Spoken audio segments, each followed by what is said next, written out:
Picture a 7-year-old boy spending an entire Indiana winter in a structure with no front wall, no door, no glass, just open sky where the fourth side of a home should be. That boy was Abraham Lincoln. The year was 1816, and what he was living in was not poverty or desperation. It was a masterpiece of frontier engineering called the Half-Faced Camp, a structure that sheltered one of the most consequential men in American history, so completely erased from memory that most people today have never once heard its name. And here is what should genuinely bother you. It worked. It worked in ways your modern tent, your name brand gear, your triple-insulated sleeping bag cannot replicate. Not because of superior technology, but because the half-faced camp was never just a shelter. It was a system. And somewhere between the 1840s and today, we traded that entire system away, and nobody told you why. Close your eyes for a moment and step back to December of 1816. The Lincoln family, Thomas, Nancy, young Abe, and his sister Sarah, has just arrived in Spencer County, Indiana. After crossing the Ohio River by ferry boat, the land around them is unbroken forest, dense, ancient, cathedral-dark hardwood timber. Sycamore, oak, ash, and hickory stretch in every direction as far as you can walk in a day. Thomas Lincoln has a single axe, a hunting knife, a rifle, and a family counting on him. Winter is not coming. It is already here. He doesn't pitch a tent. He doesn't build a cabin. That will take weeks, and weeks is time he does not have. Instead, he does something that every experienced woodsman on the American frontier knew how to do. He selects a large fallen log running roughly east to west. He drives two forked posts into the earth about 14 feet apart. He drops a ridge pole into those forks. Then he lays split poles from the ridge pole down to that back log, angles them at roughly 45 degrees, and begins layering bark slabs across the frame. Wide slabs of hickory bark are peeled in sheets and overlapped like shingles. The two short ends get chinked with smaller logs and brush. The earth floor gets a deep covering of leaves and dry grass. Animal skins go on top of that. And then, this is the secret, he builds a long fire across the entire open fourth side, facing south. That is a half-faced camp. It has 3 walls, a sloping roof, and a permanently open face. It looks incomplete. That's the point. Its cousin Dennis Hanks, who later lived in the same structure, called it that darn little half-faced camp. But that little half-faced camp kept a family alive through an Indiana winter that killed trees. Thomas Lincoln built it in a single day, and it worked not in spite of being open, but because of it. So what happened to this knowledge? Why does every survival manual, every camping guide, every outdoor education course in the country skip past it like it does not exist? Because there is a gap between what these men knew and what we have been taught. And that gap is costing you every time you are cold, exposed, and unprepared. Before we go further, have you ever tried to spend a cold night outdoors and found that everything you brought with you still was not enough? The tent that let the wind in through the zipper, the sleeping bag that bottomed out at 32 degrees when the temperature hit 28. Drop your answer in the comments below, because what you are about to discover is going to completely change how you think about staying warm without gear you had to buy. Here's the thing about modern outdoor shelters. They have been engineered to solve one problem: being light enough to carry on your back and fast enough to pitch in the rain. That is it.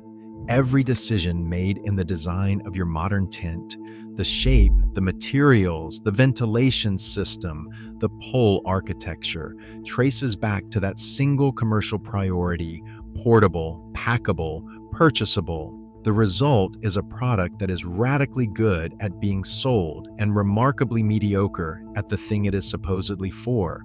Think about the fundamental geometry of a standard dome tent. You are enclosed on all 6 sides. You have a pocket of air around you that your body heats up slowly over hours.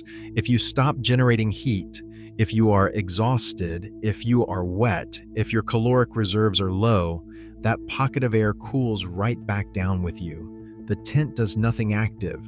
It just sits there. It is, at its core, a windbreak with branding. Now contrast that with the half-faced camp. You are lying in a three-walled structure with a raging long fire across the entire open side, a fire running as long as your body from head to foot. That fire is doing something a tent cannot do. It is actively pushing energy into the system, and the structure behind you is capturing that energy and holding it in place. Here is where it gets interesting. The back wall and the roof of the half-faced camp are not just blocking wind. The bark, the wood, the layered poles absorb radiant heat from the fire and then re-radiate it back toward the sleeping area. Think of it less like a mirror and more like a thermal battery. The wall charges up over the course of the evening and keeps releasing warmth into your sleeping space for hours. Combine that with a draft flowing from behind you toward the fire, cool air pulling in at the back of the shelter, warm air circulating at face level, and you have a rudimentary but remarkably effective convective heating loop. The open front is not a flaw in the design. It is the mechanism.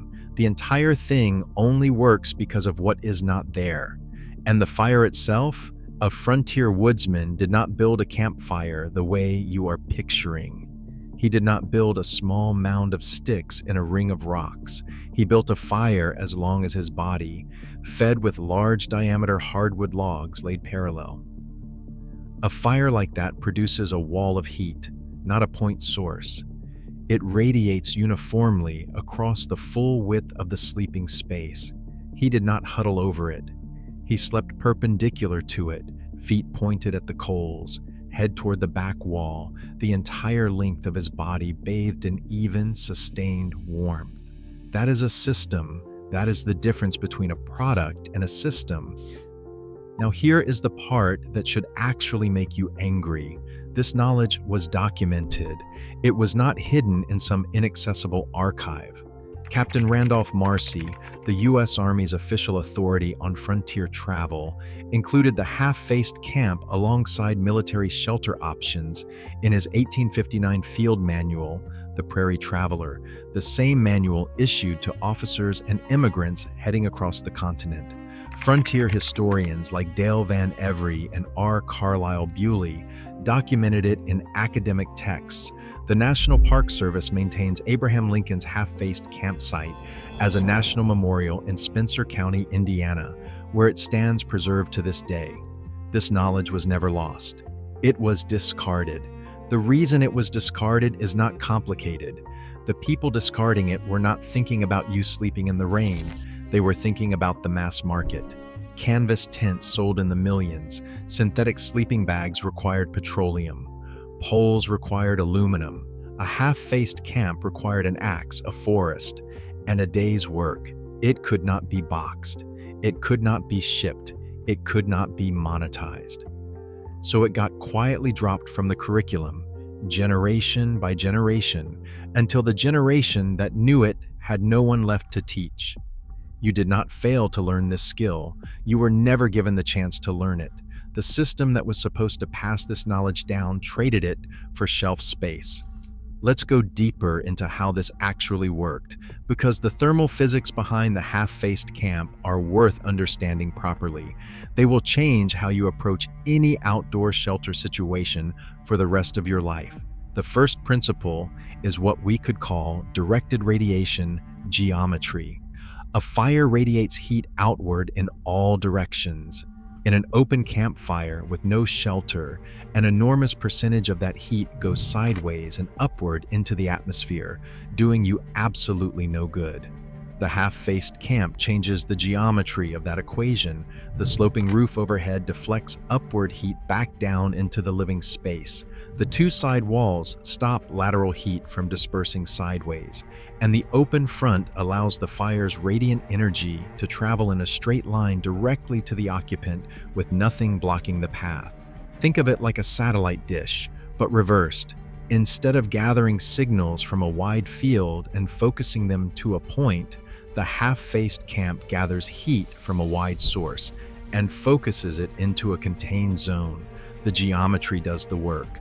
No insulation required. The second principle is wind management. The prevailing winds on the American eastern woodland frontier run west to east. Every experienced woodsman oriented his half-faced camp accordingly: open face to the south or east, back wall to the north and west.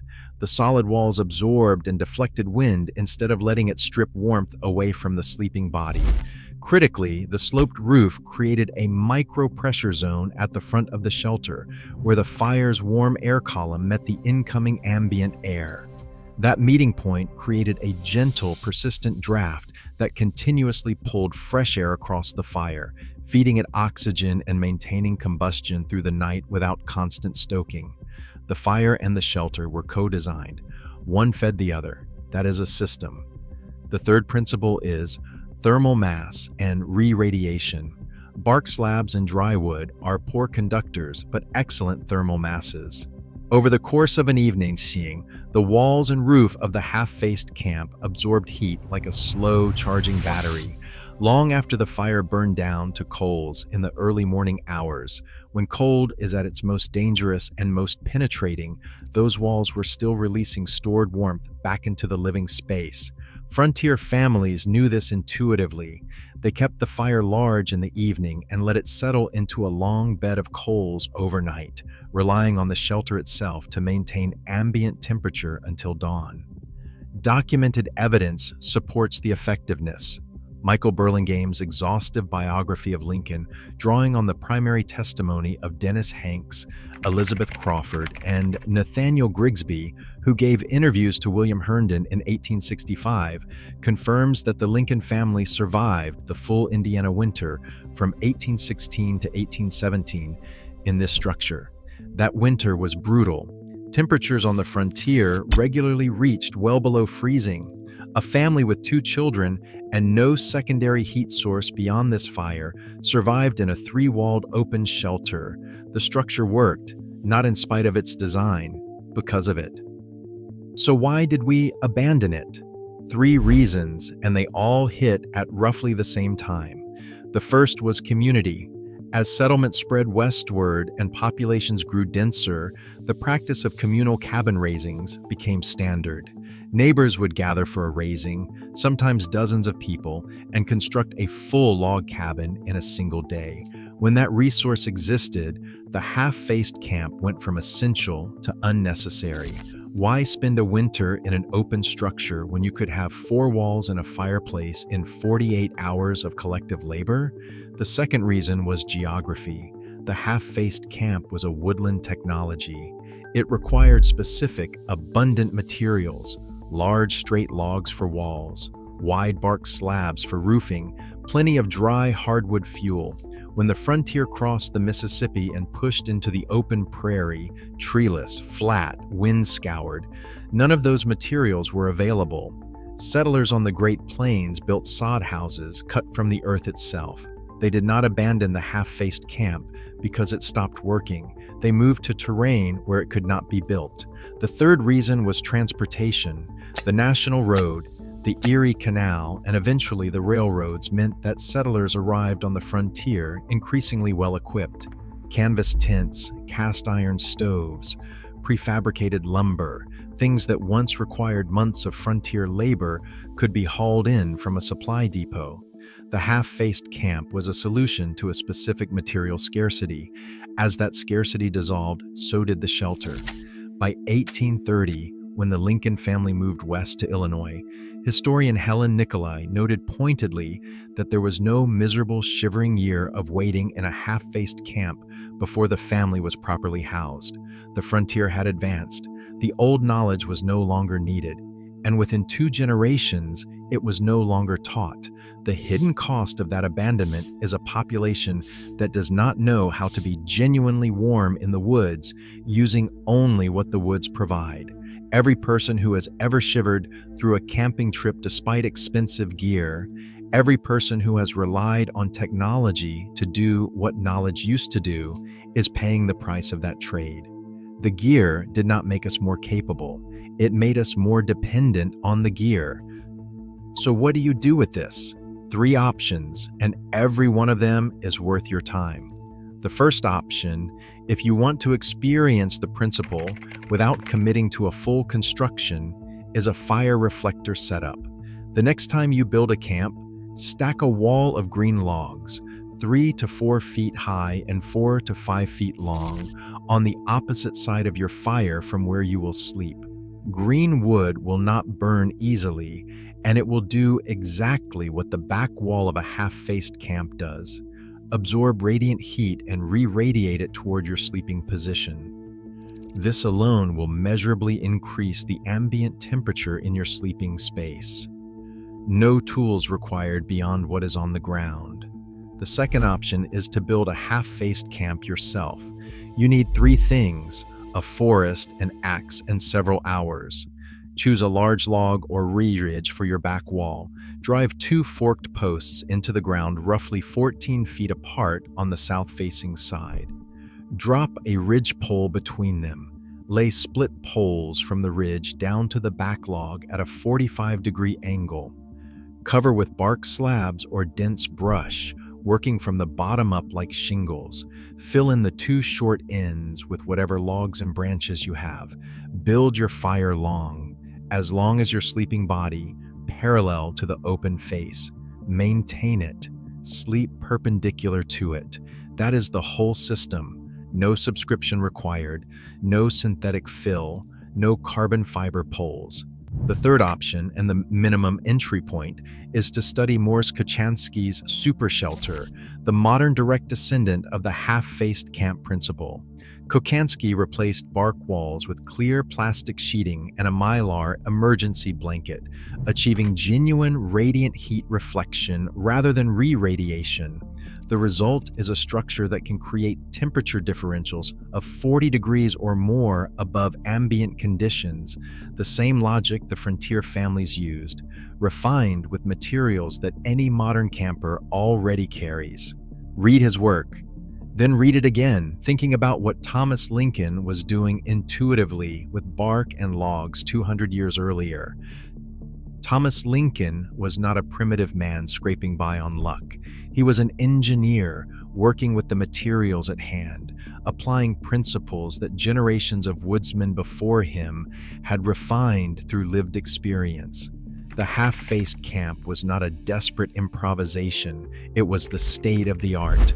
A 3-walled thermal system that kept families alive in conditions that would defeat most modern campers before midnight.